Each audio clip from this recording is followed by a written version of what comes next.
What's up, guys? It's your boy, Barca Boy 103. Just finished watching the match and Barcelona draw against Manchester United in the Europa League at the Spotify Camp Nou. 2-2. Very even game. End-to-end football. Probably better than any other Champions League game this week. But in the end, it is all to play for next week in the second leg at Old Trafford. The starting lineup for this match is on the screen right now. It was Ter Stegen in goal, a back four of Araujo, Kounde, Marcos Alonso, and Jordi Alba, midfield three of De Jong, Kessie, and Pedri, and a front three of Raphinha, Lewandowski, and Xavi, with of course Ansu Fati, Balde, Christensen, Roberto, and Ferran Torres making appearances off the bench. The first goal scored in this match was scored by Marcos Alonso, who a lot of people of course were disappointed that he was starting this match. It was a corner kick from Raphinha. He whipped it into the far post. Fred was marking Alonso, but of course Alonso is way taller than him. Far post header,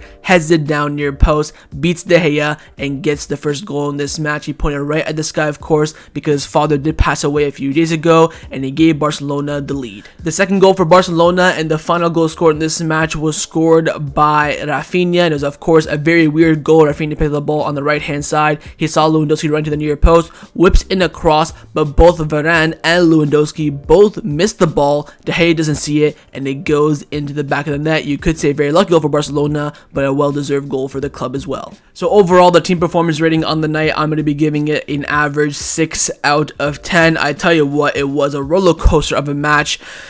And you could say it all started off when the lineup came out. There were a few changes from the Gala 11. It set the whole entire mood all over the place for the Kounde fan base. They went into the match, started off very well, but then Man United got some possession and got some good chances in the 10 minutes, 5 minutes into that first half. Then Barcelona came out on top. Lewandowski had that chance, and then Valverde had the United chance. Second half, we started off very well, of course, getting the goal, but then 70 seconds later, we get beat at the near post. Rashford scores, and then from a corner kick, they score again from an own goal, and then we get a lucky goal with Raphinha. This game, both teams, you could say, have arguments. Oh, United could say they played well and got away with it. I think Barcelona, from our point of view, I don't think we played that well, but we did get some goals, of course. But everything was preventable. Of course, the first goal for United, if they had anyone else just marking Alonso besides the shortest player, Fred, that's not a goal. For the Rashford goal, if only Alonso had a bit more pace and Jordi Alba didn't give away the ball, and if Ter Stegen did not block the shot at his near post. Corner kick as well, it's all bumbling there. If Kounde just cleared it, or I think Roberto missed it as well, different story. And then for Raphinha's goal, if just anyone clears it or David De Gea sees it, it's a save. So it's a very fine margin game, which in the end resulted in a 2-2 draw. Everything to play for at Old Trafford, but I still don't think Barcelona played well. This is by far the European curse again. I don't know what the goddamn hell is wrong with us, but in Europe, we just tend to freaking crumble. Not Champions League, even the Europa League, no matter what European, if there's just Europe in the competition we play in, it's just a different team that comes out there. And I think some players tonight had some very shocking performances. We'll talk about that, of course, in the player ratings. But I think, you know what? They went 2-1 down. They got the goal to 2-2. They created some chances as well. Lewandowski missed a chance. Ansu Fati, Christensen, I believe, hit the post. So there was a reaction. It's not the typical, European performances that we have seen over the past few years, but we did see some glimpse of that, but there was a reaction, so there is a little bit of sign of improvement, but I'm still sitting here disappointed because I believe we could and should have won this match. If Xavi plays the Gala 11, I think we win.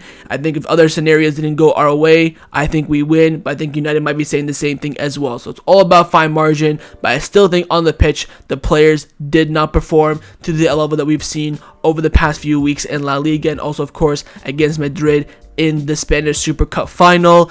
But you know what? We take it. It is what it is. The Europa League, of course, is not the priority, and that's why those changes were made from the Gala 11. Xavi had to rotate because, of course, the league is our priority, and also the Copa del Rey as well. Even some injuries. We had some more injuries, of course, about Pedri. I'll talk about him in the player rating section, but a lot of things I think went wrong today for Barcelona, but they still made the best out of a bad situation and walked away with a draw. I think losing this game would have been catastrophic. No point going to Old Trafford whatsoever. Just send the kids and just let it be. But with the draw, there is a chance. So at OT next week, whoever wins will progress. So whether Barcelona wins, we progress. If it's a draw, go to extra time and penalties. And if United win, they progress. So you could say United are a bit in the favors because, of course, they're going to be going back to their home. But Barcelona away this season has been, not too bad. So we'll wait and see. But I think, again, the performance is very, very average. I don't think this is the level that we've seen from Barcelona over the past few weeks. So overall, team performance rating on the night, I'm going to be giving it a 6 out of 10. Let's now get into the players' individual player ratings. This is going to be juicy. We're going to start off, of course, with the goalkeeper, Marc-Andre ter Stegen. And for me, ter Stegen will be getting an average 6 out of 10. I almost gave him a 7, but I would have given him an 8 if he did not concede that near post goal. He pulls off 2 absolutely world-class saves and then lets a goal in his near post. And that was, of course, 70 seconds after we scored. We just hold the ball for a few minutes. We could go on and win 1-0, maybe even 2-0. But us conceding so quickly gave United that boost in confidence. I'm not saying that goal was all ter Stegen's fault, but in the end, that final moment, I think ter Stegen should be saving that. And I know for a fact he knows he should be saving that as well. He's always let in goals a couple seasons at his near post, and he needs to stop doing that. Other than that, I think his distribution tonight wasn't too bad either. I think he only gave the ball away once, but for 9 minutes, it's not too bad. And again, those 2 world-class saves in the first half. Commanded his box very well, came in for a lot of those crosses, punches out for the corner kick, of course, apart from the one where we conceded. So overall, for Marc-Andre ter Stegen tonight, I will be giving him a 6 out of 10. Now for the center-back partnership in front of him, firstly, on the left-hand side, it was Marcus Alonso, and I will be giving Alonso tonight a 6 out of 10. Coming into a big game after not playing regular football, I think he wasn't too bad. I think in the first half, wasn't really tested. He had a lot of aerial duels that he had to win. He passed it out to the back very well with that left foot. It makes the transition a bit more smooth. Got a goal as well. Had to give credit where credit's due. But the reason why I didn't give him a 7 was for, of course, the goal that we conceded right after, where he did get beat for face from Rashford. And he makes a step forward. He can possibly challenge him to be offside. But when he takes that step forward, he needs to turn around, catch Marcus Rashford up for pace. I'm really going to blame Alonso for not being fast. Yes, I am, but that's just part of the game. And I think after that, he got subbed off, for Christensen around the 69th minute, 68th minute. So I think Alonso coming in after not playing, that many regular minutes, he put in a shift, got a goal. So I'm not really going in on him too much, but I think he could have done a bit better in certain areas of the game. So overall, I will give Alonso tonight an average 6 out of 10. But his center back partner on the right hand side was, of course, Jules Kounde, and I'm going to be giving Kounde a 3 out of 10. The worst performance I've seen from Kounde since he signed this summer. My man gave me Lenglet and Umtiti flashbacks, Mingueza flashbacks, Yerry Mina flashbacks. Where do I even go? Jeremy Matthew flashbacks. Dreadful. Kounde tonight. I've given him a 3. I was going to give him a 1. I gave him a 3 for a couple of reasons. One, when he went to right back when Christensen came on, he played well, was making his good runs. I think right now, you got to stick with him at right back for the rest of the season. I wouldn't consider him playing center back anymore. He also made a great clearance in the first half. It was a ball over the top. Rashford would have caught that and went through on goal, but he basically cleared it. I thought that was excellent. Apart from that, he was dreadful. I want to swear, but I don't want to bleep it. He was shite beyond belief. Could not pass, could not defend. He was getting done in every single corner, losing the ball. He was absolutely shite. Came into the match with a sexy drip, but in the match, he was shit. My God. Dreadful.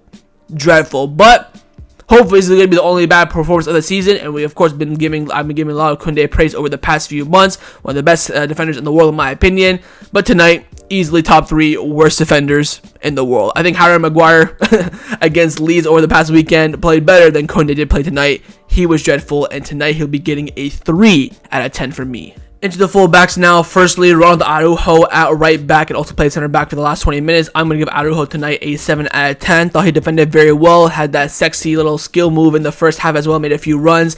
I thought his passing today was fantastic as well, especially for his level of passing. There were a few misplaced passes in the second half.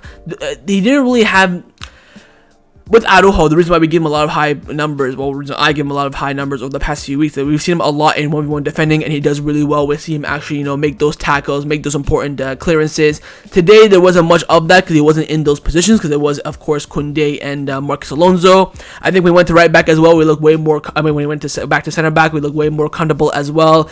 Playing at right back, Ten Hag read that, so he put Rashford as the striker. So all Araujo was doing was marking Jadon Sancho, and then he came inside a little bit when Rashford had the ball. I think he played well though, and not too fussed about it. He'll now get a nice legal weekend off, which I think is very, very good. So overall for Araujo tonight, I will be giving him a 7 out of 10. And the other fullback was, of course, on the left-hand side, Jordi Alba. I will give Jordi Alba tonight an average 6 out of 10. I thought he played okay in that first half. He was getting forward and back, defending well, getting forward. He's making some great runs. Kounde, the motherfucker, didn't see him half the time. I think Araujo made a beautiful switch to him. He's making runs forward.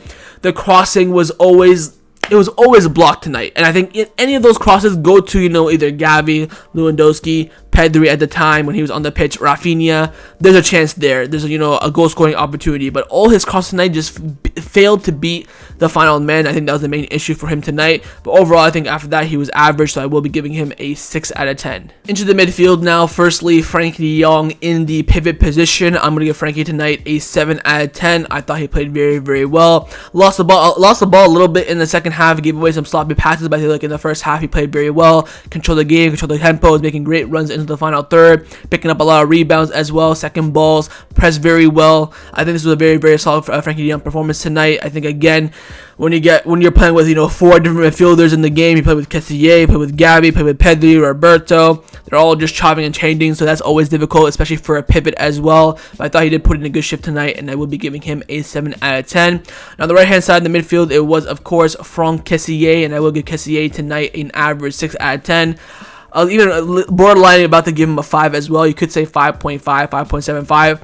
I think Kessie, he looks better when he plays more advanced. We saw him perform the double pivot a little bit with Frankie de Jong, even though I think him and Frankie de Jong as a pivot could work if we play a natural 4-2-3-1 formation, not more so of a 4-4-2 narrow with the false winger coming in.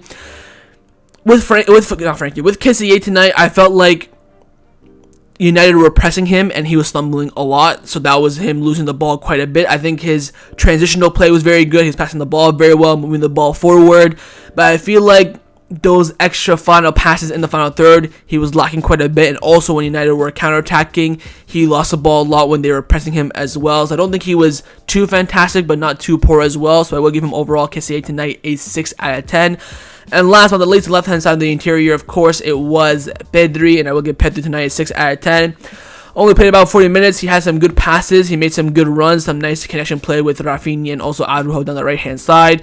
But he did get chopped off in the 40th minute due to an injury. Reports are he will be out for around 3 weeks, which means he is a huge, huge doubt for the first leg Clásico in the Copa del Rey semi-final, which I believe is taking place at the Bernabeu. He's a big doubt for that. He'll be out against Cadiz, out against United, the next weekend game, which I forget who we play, and then of course he could return against Real Madrid. I expect him to be on the bench maybe for the game. I think maybe the club will probably just save him and then save him for that weekend game coming up. So huge, huge blow for Barcelona. He's of course probably been our best player this season alongside Lewandowski, and now he's going to be out for around 2 to 3 weeks. Huge blow for the club and for the team as well. And this could be his last performance in a very, very long time. And overall tonight for Pedri, I will give him an average 6 out of 10. Into the forwards now. Firstly, Pablo Gavi at the left wing, left mid, false winger position. I'm going to give Gavi tonight a 7 out of 10. I mean, this kid is just... He beat Wout Weghorst to a header. I swear Wout Weghorst is like 6'6" and Gavi's like 5'7", 5'6", 5'8" at the most. And he beat him to a header. My man was running all over the pitch. I honestly believe he covered every single blade of grass tonight. All over the pitch, played very well, carried the ball very well, had some good passing play. Lost the ball quite a bit in the final third. That's why he picked up that yellow card, which means now he's suspended for the return leg at Old Trafford. So no Pedri, no Xavi, no Busquets. We're gonna roll up with a midfield three of Kessie, Kessie, Roberto, and Pablo Torre. Maybe Busquets if he's fit. We'll wait and see. But yeah, I think Gavi did play well today. Got stuck in quite a bit as well, so I will give him a 7 out of 10. Next up is the striker RL9, Robert Lewandowski. I will give Lewa tonight a 6 out of 10. Oh, my man can't finish to save his life. He had he had a few clear-cut chances which he could not bury. I think, again, his link-up play was superb today. I think he had the most dribbles completed in the match as well. Attracting those defenders, open up the spaces for the wide men and for the interiors to run in as well. He was doing great, but again, it's just the final third. His finishing was not great. Well, it was actually terrible because he did not score a goal. He made the right runs, couldn't connect on some of the crosses when he got the ball, couldn't bury any of the chances. It was very, very disappointing. And again, his goal drought does continue. It's been a while since I was saying Robert Lewandowski, so hopefully that comes back soon. But I think, again, he played well, just couldn't score tonight, so I will give him a 6 out of 10. And last but not the least is, of course, my man of the match, Raphinha, and he gets a 7 out of 10 from me. Goal and assist, got involved in both goals. I think he played to a reasonable level. I think his performance probably a 6, but I'm giving him a 7 for the goal and the assist. I think in the first half he was a bit lacking. He was trying to do some extra tricks and stuff. He wasn't making good runs in the final third. It was more so Pedri begging him to make that run after he opens the clear space. But I think in the second half he played well. He was driving a lot of the defense. He had a few shots as well, the long shot that just went wide as well. He was creating. He looked dangerous. Got an assist, of course, from the corner kick and got a goal as well. I think he played very, very well in the second half with an average first half. So overall for Raphinha tonight, I will be giving him a 7 out of 10. Now for the substitutions, the subs were Sergi Roberto, Ansu Fati, Alejandro Balde, Andreas Christensen, and Ferran Torres. I believe Raphinha, Marcos Alonso, Jordi Alba, Franck Kessie, and Pedri came off. I think, Roberto came in, he was average. I think Ansu Fati, oh my god. I felt like in the game, a goal for Ansu would just boost his confidence. He'll start against Cadiz, get a goal, come back to Old Trafford. It was written in the stars. I was begging for an Ansu goal. He had that volley. I thought it was it. Saved. I think he had a finesse from outside the box that just went wide as well. I really want him to score. He got into good positions, but couldn't bury his dinner. Alejandro and Andreas came in, played very, very well. We looked like a bunch of headless chickens without them. They came in, played a great shift. Ferran Torres, to be fair, was okay. He held up the ball quite a bit, was making some good runs, had some good crosses as well. Was getting stuck in, so credit to him, although I don't think he should have came in. He came in and he did put a good performance. So overall, for all the subs, I'll give him a very, very high, you could say, and very average 6.5 out of 10. And last but not the least is, of course, the manager, Xavi Hernandez, who tonight will be getting a 4 out of 10 from me. My man's getting 8, 9s, and 7s week in, week out. Oh, it's on a 4? We got a few things to talk about. Firstly, the lineup. I tweeted before the game, we have to see how it plays out. If it goes well, we give him praise. And if it goes bad, we give him constructive criticism.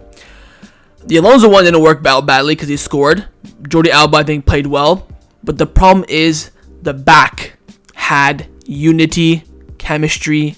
They played with each other on a consistent basis. That's the problem. So when you take out 2 out of your strongest back 4 against a tough team, you see that they're missing. That's the issue. So I think, especially with Alejandro and Andreas coming in for about 20-25 minutes, what was the point of keeping them on the bench?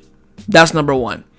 Gotta give him credit for the subs. I think he made all 5 subs, usually doesn't, so shout out to that. The way we played wasn't the greatest, but again, it's, down to the moment of the match. But here's my 2 problems with Xavi. Firstly, in-game management.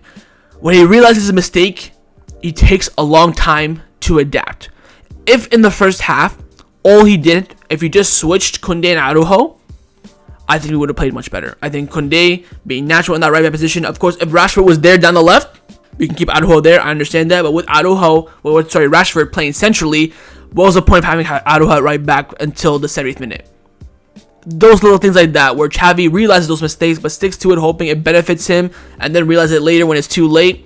Those are the issues. My big issue. Why in the bloody hell did he take off Raphinha? My man Raphinha has been here since June and has not played a full 90 minutes once. And we saw Raphinha fuming when he was subbed off, and we heard the Camp Nou boo Xavi for the decision. How is Raphinha not finishing that game. But man is the only good player on the pitch, has a goal and an assist, and you're taking him off. I don't get it. I really don't. I think there's something here with Raphinha and Xavi where he can't even buy 90 minutes to save his life. And we even saw, well, to be fair, Raphinha got subbed off. He still high-fived Xavi, which I think is good. There's a respect there. He went on the bench. He kept on saying puta on the bench like 8 million times. I can read his lips. You can see him go puta, puta, saying something. It doesn't make sense. Like, from before it does, you know, you want to bring on Ferran, 16 minutes, blah, blah, blah. Raphinha is the worst player, it was like a few months ago. The best player on the pitch for Barcelona. And you're taking him off for Ferran Torres? If you bring on Messi or something, different story. Ferran Torres? Come on, man. Like, Xavi made a lot of mistakes tonight. I think a few things went good, but more so it went bad tonight. So overall for Xavi tonight, hopefully this is going to be a big learning curve for him, and I will be giving him a 4 out of 10. So that was a match review for Barcelona versus Manchester United in the Europa League. Hope you guys enjoyed this video. If you did, make sure to leave a like, and of course, some of your thoughts down below in the comments on everything we discussed. But the main thing I want to firstly, of course, your thoughts on the performance, your player ratings, and your manager rating as well. And of course, make sure you guys subscribe down below if you haven't already. And I'll see you guys next time on the channel. Take care, and Forza Barca.